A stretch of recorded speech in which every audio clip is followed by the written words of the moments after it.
சிசிடிவிக்கு ஒரு கம்ப்ளைண்ட் அனுப்புறாங்க. நாங்கள் ஏற்கனவே சில ஆண்டுகளுக்கு முன்பாக பதிவு செய்த ஒரு ஆவணம் போலியான ஆவணம், ஃபேக் டாக்குமெண்ட் யாரோ 2 பேர் ரெஜிஸ்டர் பண்ணிட்டாங்கன்னு தான் கம்ப்ளைண்ட் கொடுக்குறாங்க.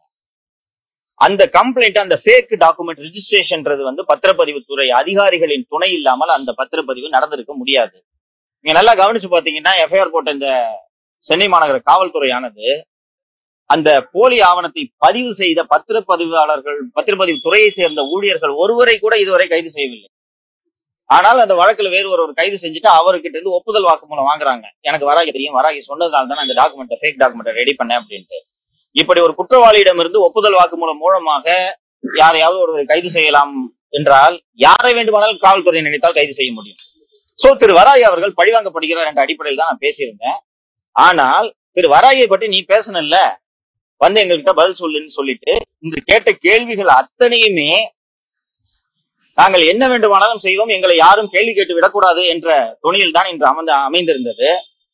அப்போ நான் அவர்கிட்ட நேரடியாவே அந்த விசாரித்த ஆய்வாளர் அவர்களிடம் கேட்டேன், இது என்ன சார் இந்த மாதிரி சம்மன் கொடுத்துறீங்க? நான் ஒரு இன்டர்வியூ கொடுத்தேன், எனக்கு இந்த கேஸுக்கு சம்மந்தமே இல்லைன்றது உங்களுக்கே நல்லா தெரியும், எதற்காக என்னை அழைத்தீர்கள் என்றா, இல்ல நீங்க இந்த வழக்கு பத்தி பேசியிருக்கீங்க, அதனாலதான் நாங்க இந்த வழக்கு சம்பந்தமா உங்களுக்கு தெரியும்னு நினைச்சிட்டுதான் நாங்க விசாரணைக்கு அழைத்தோம் என்று சொன்னார். ஆம்ஸ்டாங் கொலை பத்தி கூட தான் 200 வீடியோ இருக்குது, எத்தனை பேர் சார் நீங்க அழைத்தீர்கள் என்று கேட்டால் அவர் அதுக்கு ஒருவரையும் அழைக்கவில்லை என்று கூறுகிறார்.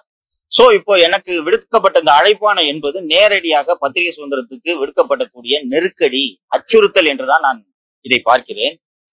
இங்கே நம்ம அத்தனை பேருக்கும் கருத்து சுதந்திரம் இருக்கு, ஒரு விஷயத்தை பத்தி நமக்கு என்ன தெரிந்ததோ அதை பேசுகிறோம்.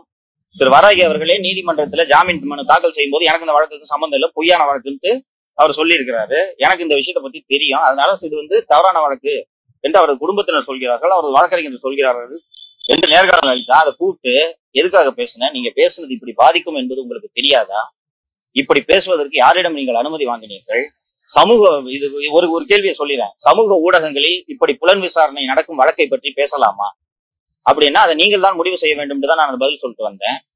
சோ காவல்துறை என்ன நினைக்கிறது என்றால், அரசுக்கும் அவர்களுக்கும் எதிராக யார் பேசினாலும் விசாரணை என்ற பெயரில் அவர்களை அழைத்து நாங்கள் மிரட்டுவோம் என்பதை வெளிப்படையாகவே இந்த சென்னை மாநகர காவல்துறை செய்து கொண்டிருக்கிறது. அதைத்தான் நான் இந்த மன்றத்துல பதிவு செய்ய விரும்புகிறேன். இல்ல என்னோட நிலைப்பாடு அது. இங்க 4 கேஸ்ல அரெஸ்ட் பண்ணிருக்காங்க, மற்ற கேஸ்லயாவது வராகி காசு கேட்டு மிரட்டினார் என்று இருக்கிறது. இந்த வழக்கு பாத்தீங்கன்னா சென்னை மாவட்ட பதிவாளர் எங்க கிட்ட வந்து ஃபேக் டாக்குமெண்ட் ஒண்ணு பதிவு பண்ணிட்டாங்கன்னு சொல்லிட்டு கொடுக்குறாங்க. அதற்கும் வராய்க்கு சம்மதம் இருக்க வாய்ப்பே கிடையாது. ஆனா அந்த வழக்குல கைது செய்யப்பட்ட குற்றவாளியை பிடித்து அவர்கிட்ட இருந்து ஒரு ஒப்புதல் வாக்குமூலத்தை வாங்கி கைது செய்திருக்கிறார்கள். இந்த அக்யூஸ்டோட கன்ஃபெஷன் மூலமா யாராவது அரெஸ்ட் பண்றதுன்னா யாரை வேண்டுமானாலும் சேர்க்கலாம். இன்னைக்கு வந்து அங்கே இந்த கமிஷன் அலுவலகத்துல சிவப்பு சட்டை போட்டு கொண்டு ஒருவர் நின்று கொண்டிருந்தார், அவர் தான் எனக்கு இந்த தகவலை கொடுத்தாருன்னு அக்யூஸ்ட் கிட்ட ஒரு கன்ஃபெஷன் வாங்கிட்டு யார வேணாலும் அரெஸ்ட் பண்ணலாம். நான் ஒரு உதாரணத்துக்கு சொல்றேன், நான் போலீஸ் கன்ஃபெஷன் அவங்க எடுத்தது தானே கன்ஃபெஷன், அதனால யார வேண்டுமானாலும் அரெஸ்ட் பண்ணலாம். சோ இது ஒரு தவறான போக்கு. இந்த சம்மன் கொடுத்து என்னை விசாரணைக்கு அழைத்திருப்பது என்பதே வெளிப்படையாக விடப்படக்கூடிய ஒரு மிரட்டல் என்றுதான் நான் பாக்குறேன். நான் அவங்க ஒரு 50 கேள்விகளை எழுதி தந்திருந்தார்கள், நான் அந்த கேள்விகளுக்கு பதில் அளித்தேன். கீழே என்னை கையெழுத்து போட வேண்டும் என்றார்கள், அதுக்கப்புறம் வாக்குமூலத்தில் கையெழுத்து போட வேண்டும் என்றார்கள். நான் எதிலும் கையெழுத்திட முடியாது என்று நான் மறுத்து விட்டேன். 161 ஸ்டேட்மெண்ட் தானே, நீங்க என்ன வேணாலும் எழுதிங்க, நான் எந்த ஸ்டேட்மெண்ட்ல கையெழுத்து போட மாட்டேன் என்று மறுத்து விட்டேன். மற்றபடி கண்ணியமா தான் நடத்தினாங்க, எந்த மிரட்டலும் அவர்கள் செய்யவில்லை. திரு சிவசுப்பிரமணியம் என்ற ஆய்வாளர் விசாரித்தார்.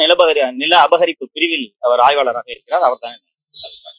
கிட்டத்தட்ட காவல்துறையினர் அதை நிர்ணயிக்க வேண்டும் என்று நினைக்கிறார்கள். நீங்க ரொம்ப அழகா கேட்டீங்க, நீ சமூக ஊடகத்துல இதைத்தான் பேசணும், இதைத்தான் பேசக்கூடாது அப்படின்றத நாங்கள் நிர்ணயிப்போம் அப்படின்றதான் எனக்கு கொடுக்கப்பட்ட இன்னைக்கு சம்மன். ஒரு யூடியூப் வீடியோ போட்டிருக்கோம், அவங்க வராகி தரப்புல என்ன சொல்றாங்களோ அதை சொல்றோம். நீங்க காவல்துறை தரப்புல ஆதாரங்கள் இருந்துச்சுன்னா விசாரணை பண்ணி சார்ஜ் ஷீட் போட போறீங்க, அவ்வளவுதான். ஒரு யூடியூப்ல ஒரு வீடியோ கொடுக்கறதுனால உங்க கேஸ் கொலாப்ஸ் ஆயிடுமா? இல்ல இன்னொன்னு, அந்த யூடியூப்ல அந்த ஒரு வீடியோல பேசியிருக்கீங்கன்றதுனால எனக்கு அந்த வழக்குல சம்மந்தப்பட்ட அத்தனை ஆதாரங்களும் என்னிடம் இருக்கிறதா? சோ இது இந்த மாதிரி சம்மன் கொடுக்குறாங்கனாலே சோசியல் மீடியால என்ன பேசணும், நீங்கள் கேட்டது போலவே ஒரு கேள்வி இருந்தது. ஒரு வழக்கின் விசாரணை நடந்து கொண்டிருக்கும் போது சமூக ஊடகங்களில் பேசுவது சரியா அப்படின்ற ஒரு கேள்வி இருக்கு. இதுக்கு என்ன பதில் சொல்ல முடியும்?